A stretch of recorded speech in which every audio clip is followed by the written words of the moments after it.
Assalamualaikum warahmatullahi wabarakatuh. Sahabat channel kami yang dimuliakan oleh Allah, kita tahu atau minimal pernah mendengar bahwa malaikat diciptakan oleh Allah dari cahaya, sebagaimana yang tercantum dalam sebuah hadis yang sampai kepada kita melalui ibunda Aisyah Ummul Mukminin radhiyallahu taala anha, yang diriwayatkan oleh Al-Imam Muslim dengan nomor hadis 2996. Khuliqatil malaikatu min nur wa khuliqal jannu min marijim min nar wa khuliqa adamu mimma wusifa lakum. Malaikat diciptakan daripada cahaya, sedangkan para jin diciptakan dari al-lahib al-mukhtalit bisawadin nar, dari api yang teramat sangat panas yang bergejolak saking panasnya sampai menghitam. Sedangkan Bani Adam, kita semua diciptakan mimma wusifa lakum, sebagaimana yang Allah firmankan dalam Al-Quran, yang disifati digambarkan dalam Al-Quran. Apa yang digambarkan dalam Al-Quran? Khuliqa min tin min turab min salsalin kal fakhar, dari tanah yang dipanaskan, yang dibakar. Itulah asal muasal kakek moyang kita Adam. Dan kita pun tahu dari firman Allah dalam surat Al-Baqarah bahwa malaikah lebih dulu diciptakan daripada manusia. Wa idh qala rabbuka lil malaikati inni ja'ilun fil ardi khalifah. Dan ingatlah ketika Allah berfirman, berkata kepada para malaikat, sungguh aku sebenarnya ingin menciptakan manusia untuk menjadi pemimpin minimal bagi diri mereka di atas muka bumi. Artinya ketika Allah baru hendak menciptakan manusia, malaikat sudah ada terlebih dahulu. Al-Baqarah ayat 30. Kita juga tahu bahwa mereka tidak membutuhkan makan dan minum sebagaimana kita membutuhkannya. Ya, para malaikat tidak membutuhkan makan dan minum. Mana dalilnya? Surat Hud ayat 70. A'udzu billahi minasyaitonir rajim.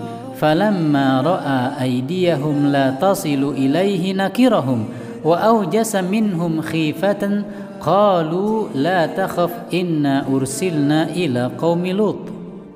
Maka tatkala dilihatnya tangan mereka, yaitu dua tangan malaikat yang menjadi utusan Allah sebelum mengadab kaum Lut, tidak menjamah, tidak menyentuh makanan yang dihidangkan sebagai suguhan untuk para tamu, karena mereka menyerupai manusia.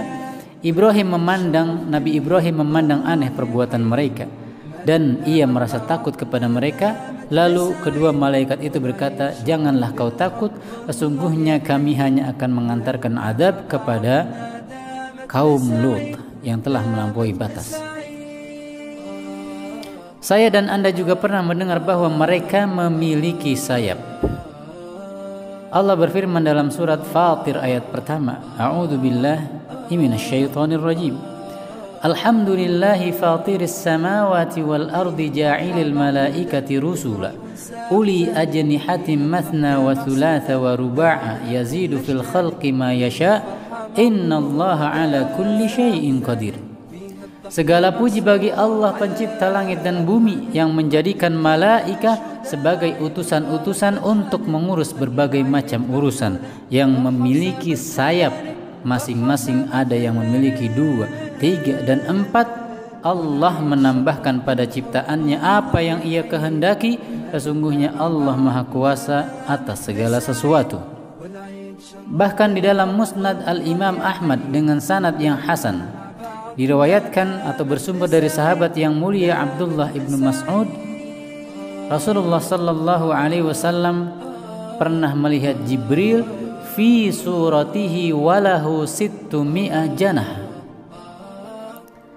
Kullu janahin minha qad saddal ufuq yasqutu min janahihi at-tahawilu minad durri wal yawaqit. Bahwa Nabi pernah melihat Jibril alaihi salam dalam wujud dan bentuk aslinya. Ia memiliki 600 sayap, setiap satu helai sayapnya mampu menutup ufuk, dari sayap-sayapnya berjatuhanlah permata dan batu rubi. Dan inilah makna dari firman Allah dalam dua surat dan ayat yang berbeda.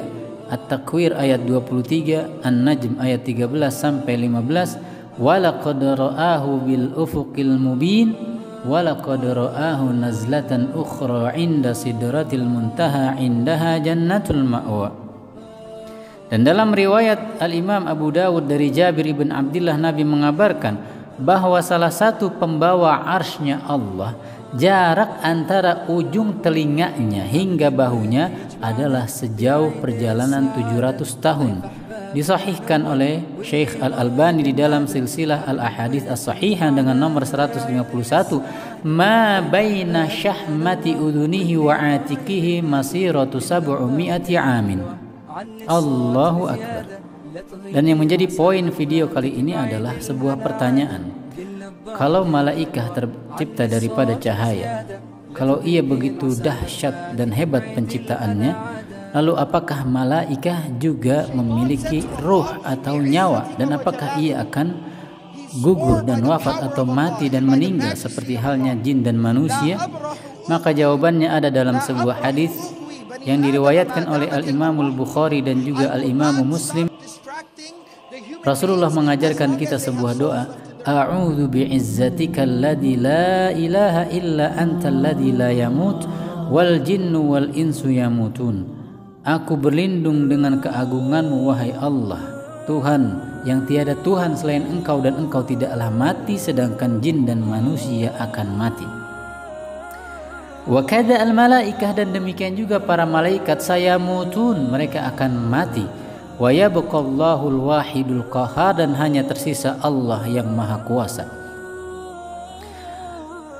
Abdullah, anak daripada Imam Ahmad, meriwayatkan sebuah riwayat di dalam Zawaid Al-Musnad dan disahihkan oleh Al-Imamul Hakim yang bersumber dari Laqit ibn Amir dalam sebuah hadis yang cukup panjang mengenai peristiwa dan kronologi hari kiamat.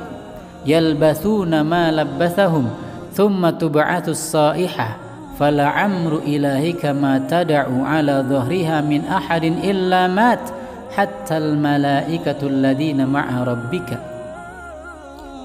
Dan saat ditiupkan sangkakala, maka tidaklah tersisa satupun makhluk hidup di atas muka bumi melainkan pasti mati, bahkan termasuk para malaikat yang bersama Tuhan kalian.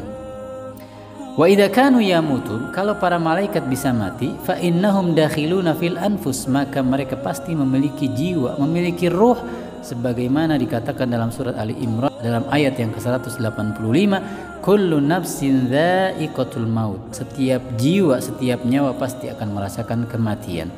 Al-Imam Ibnu Katsir berkata di dalam tafsir, dalam menafsirkan ayat ini, fahuwa ta'ala wahdahu huwal hayyul ladzi la yamut wal insu wal jinnu yamutun. Dialah Allah saja yang tidak akan mati, sedangkan manusia dan jin akan mati. Wa kadzalikal malaikah, dan juga malaikat akan mati karena ia juga termasuk yang bernyawa. Wa hamalatul arsy, bahkan para pembawa dan pemegang arsy-Nya Allah.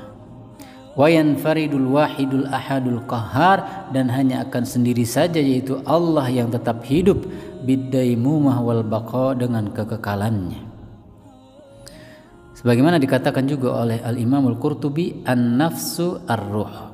Yang dimaksud dengan an-nafsu adalah ar-ruh, dan setiap yang ruh pasti mati, berarti malaikah memiliki nyawa dan juga pasti akan mati.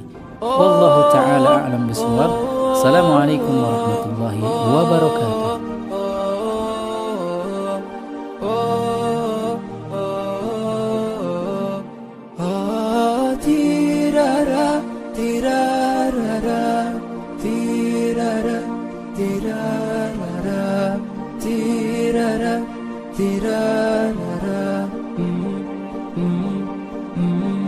في غمرة بهجتنا هنوا يلا اللي تحبون، في حزتنا الأعياد وش باقي غير الأعياد.